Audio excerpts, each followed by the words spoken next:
Hej og velkommen til Glaskunst hos Ung Kolding. Her på Glaskunst laver vi ting af glas.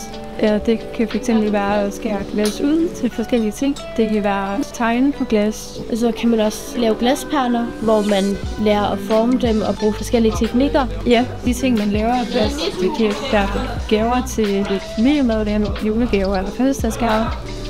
Det kan også bare lave det til dig selv.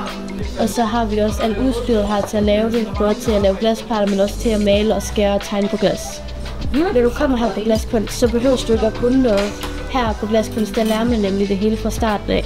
Ja, i Glaskunst, der får man selvfølgelig også en masse venner, der man sidder og laver ting sammen med andre, der også er sammen. Så ikke nok med, at du lærer at lave ting ud af glas og pæne gaver, så får du også nye venner og fællesskab. Hvis det er noget for dig, så tilmeld dig på ungkolding.dk. Vi ses.